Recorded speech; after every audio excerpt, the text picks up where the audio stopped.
Welcome to the Amplifier Podcast, the show where the best in business discuss how you can grow your business best. I'm Wyatt McPherson, I produce this show, and this week we are back with the CEO of Innovator Industrial, founder of Amplifier, and author of his newest book, The Industrial Sales Solution. This episode will be going over how this process can best assist in growing your business and differentiating yourself from your competition. So Don, why don't you start by talking to us a bit about how scalability works in the industrial space and how having a strong sales process can greatly help. Every company out there exists and has had the level of success that they have figured out the capability to get to. If they're a $2 million, $5 million, $50 million, $100 million business, they got there because they were capable of doing that. Most people want more success. Most people want to create more certainty, more predictability. Some want to grow. All of them want a more repeatable and scalable way of generating revenue and generating success with their clients. Now, what I find interesting in the industrial space is hidden in almost every company, particularly ones that were started by a small team, the management team, or the entrepreneur who started it. They have some hidden sauce that they brought to the table. And sometimes they actually believe, well, I've just got a lot of great relationships. But those relationships will inevitably have a process behind them about how you win that client's business. There's a certain way that certain people that they talk to, certain things that they uncover, certain questions they ask, certain meetings that they have.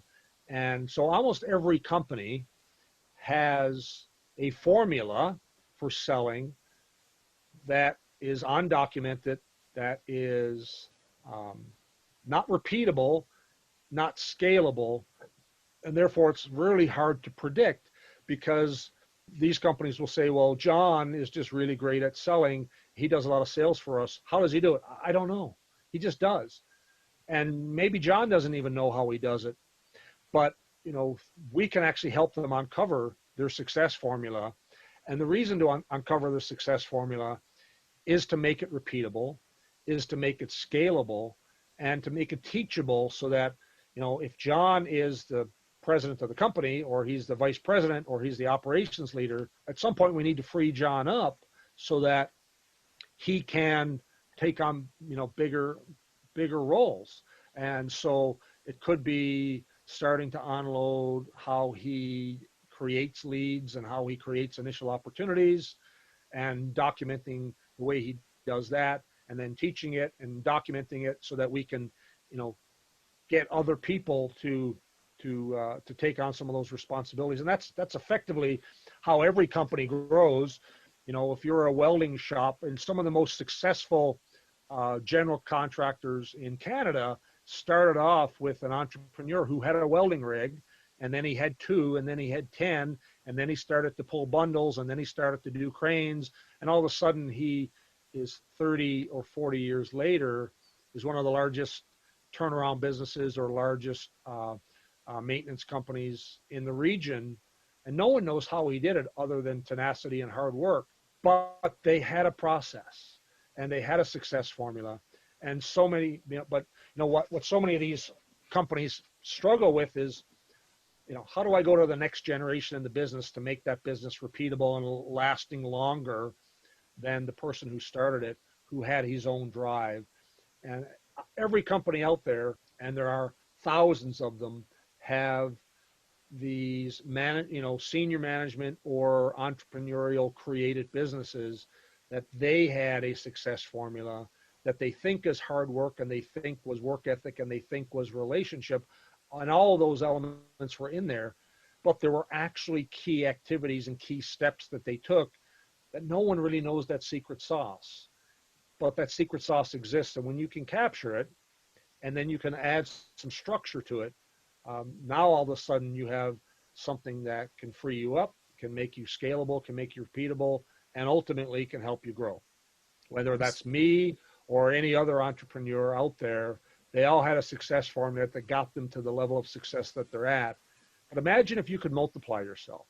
Imagine if you could take how great you are and make 3 other people even 80% or 70% as good as you could triple the size of your business. And actually, and more importantly, for managers and for the entrepreneurs, make the business more predictable, free your time up so that you're not doing 60, 80-hour weeks and feeling like you're carrying the whole load of the business. But you can't do it by just hiring a salesperson, because there's some unique things about your business that need structure for either those technical salespeople or those relationship salespeople to bring to the table. Naturally, one of the key ways to growing a business is to have greater sales.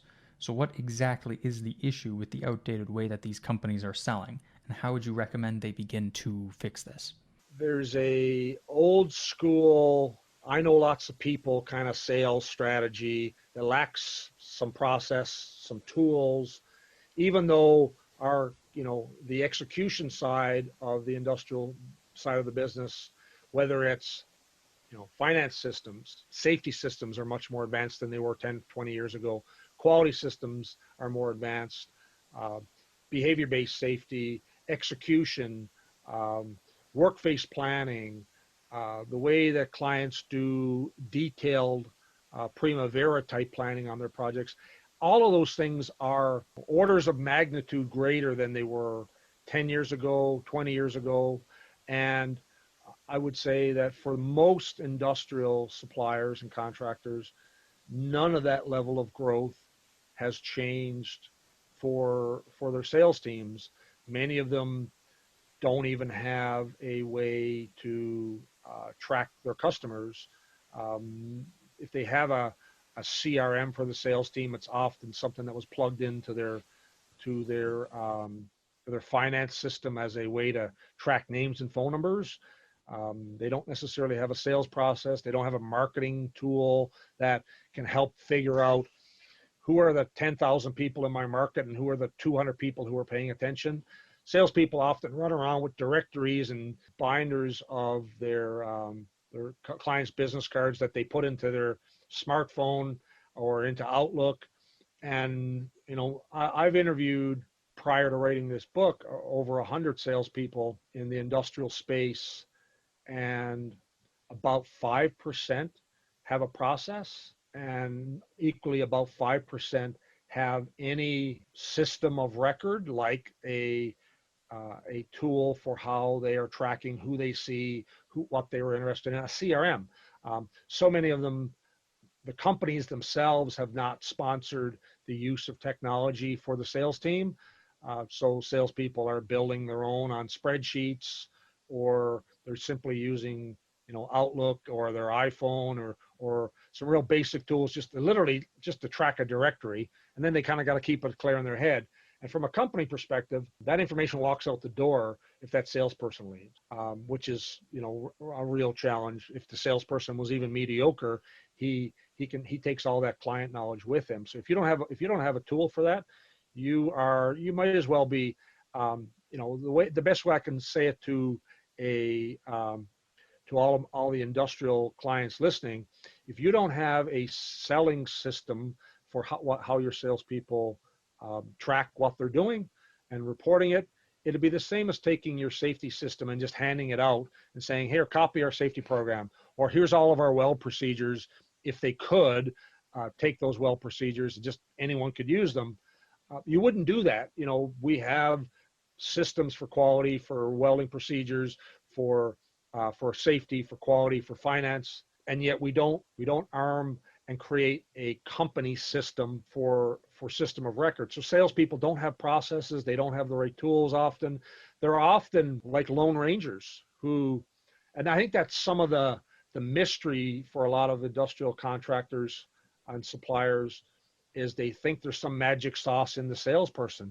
The only reason that magic sauce is perceived that way is because you haven't layered any systems or tools or processes in for them to follow, or even just worked with your existing team to create that infrastructure. And I hear about it all the time. Well, yeah, the company gave me this CRM that was an add-on to our finance software, and it's really pardon my French, it's a piece of crap, because it's designed for either just tracking names, or it's really just a reporting tool. It's not really empowering and enabling the salespeople to be successful. So It's a bit of a black box. I mean, it sounds pretty simple, but if you aren't selling, then you aren't making any money and your business will cease to exist. But also, what is the point in being perfectly content with where you're at and not wanting to grow it even further? And with that comes investments, and one of the often forgotten areas is sales tools, especially ones that can track selling progress so you always know where all the potential money is at, and sometimes more importantly, where it's lost so that you can win it next time. Selling is the fuel that goes into the engine.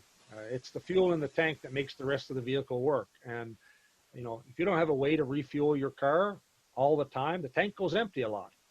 And if you don't have a fuel gauge to know how full your engine is, how full your sales funnel is, the kinds of work that's getting done at different stages for finding opportunities, working those opportunities, winning those opportunities. It'd be like driving a vehicle with no fuel gauge and often with no certainty on when you're going to get to the next gas station.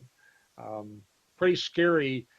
Anyone who has ever had a new vehicle and had a faulty fuel gauge, it's really a strange thing. My newest vehicle that I drive is a pickup truck. It was brand new, and it had a faulty fuel sensor on the gauge, and it took me about 3 tanks to figure out that there's something wonky going on here. I ran out of gas 3 times in about 2 weeks because I couldn't tell where empty was. Sometimes it was going empty on 1/3, sometimes it was 1/8, and so for a couple of weeks until I could get it into the shop to get it fixed, I literally was just tracking my mileage, and the minute that my tank gauge went below half, I went and filled it back up. Now, it would be awesome for everyone listening if when they saw their tank at half full, they could just go fill it back up. But that actually takes a process to, a sales process to fill your tank back up. But it's even worse. You don't have a way to measure how much fuel you have. And so many companies don't. They have no way of predicting their revenue because they don't have the right leading and lagging indicators in place for forecasting, for lead generation, for managing opportunities. And it's a lot of getting a sales report from the sales team going, yeah, I had 10 great meetings this week. Okay, what did you sell? Well, nothing yet, but I had some great meetings. And okay, great. Well, why were they great meetings? How did you measure that they were successful meetings? What did you learn? Did you uncover new opportunities? What was it that made those meetings great? And often salespeople will measure, without a tool to be able to debrief the rest of the team on why were those particular sales meetings great. They'll equate great to that they had a good conversation and they started to build a relationship and they learned that the customer, has a dog and likes to golf and is planning to take holidays in the Okanagan in July. And somehow, that's all good rapport building stuff, but it has nothing to do with selling. It has nothing to do with creating a way to predictably fill the tank and give the management team a dashboard that says, yeah, we've got a full tank of fuel, we can keep driving. Meetings with clients, with salespeople without a plan go like that, where they showed up in the parking lot and they were nearby the fuel tank, but they don't really have any success to say, how that meeting went. And sorry, just to go back a little to make an important distinction, this solution is not just for one salesperson. This is a company-wide process that can be instilled so that if, for whatever reason, one salesperson leaves the business, the process does not simply leave with them. Well, that's the biggest problem. So many companies hire salespeople because he's a great sales guy, because he's got some magic sauce of his own. That's like letting your intellectual property walk out the door. Companies need their own process that they train their people to, that their people are accountable to, that helps their people sell. So you don't want a sales process that your people can't follow.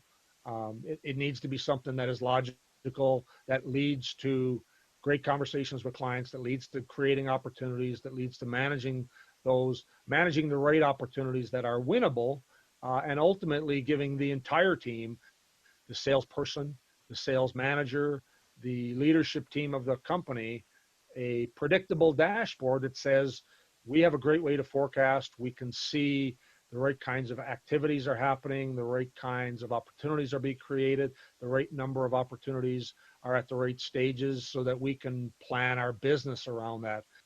Being able to predict your revenues in a repeatable and scalable way allows you to plan the rest of your business. If you don't have, and so many companies will sell on backlog, meaning they're selling on what is already sold.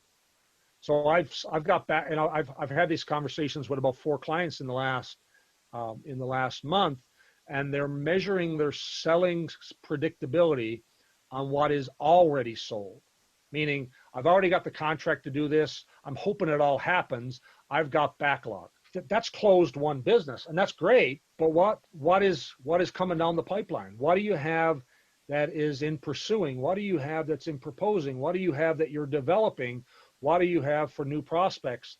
And most companies have no visibility before the RFQ process happens. There's just a whole lot of feelers going out there, and it's totally unpredictable. And at this time, if all you have is backlog and you don't have some level of control and measurement and understanding of all of the opportunities from the very top, where they're just inquiries and potentials, to ones that are qualified, to ones that are in discovery, the ones that are in proposing, the ones that you're dealing with any clarifications and closing. All those stages all happen before backlog. And so many companies struggle with that in our space. It is where all the prediction in those businesses can come from if they put their focus on it.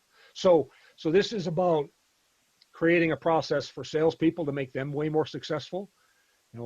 Using this process, you can take a technical person who's never sold and within 6 months make him a really quota hitting and exceeding great performer. And if you find the right type of relationship seller who is open to change and open to transparency, then you can equally give them a really great scalable system that will leverage their people skills and then and really be able to magnify it. So it's great for salespeople. It's certainly great for sales managers. I know for myself as a sales leader in my own right, having and using this system gives me great confidence. And as the executive of the business, who's ultimately responsible for financial certainty of the entire enterprise, I couldn't operate a business without a very spelled out and predictable sales process. It would be unfathomable for me to run a business without it, but so many do, and it's kind of like driving a car with a blindfold if you don't have it. And there you have it. Thank you so much, everybody, for listening to this episode of the Amplifier Podcast. If you'd like to download your own free copy of Don's book, The Industrial Sales Solution, then you can do so anytime by going to amplifierx.com and heading over to the book section, or you can go to theindustrialsalessolution.com. For any additional info on this podcast specifically, or anything else that we do here at Amplifier, you just need to go over to amplifierx.com or click on any of the links in the show notes. Don't forget to rate this podcast. It really does help us a lot, and make sure you subscribe so you never miss an episode.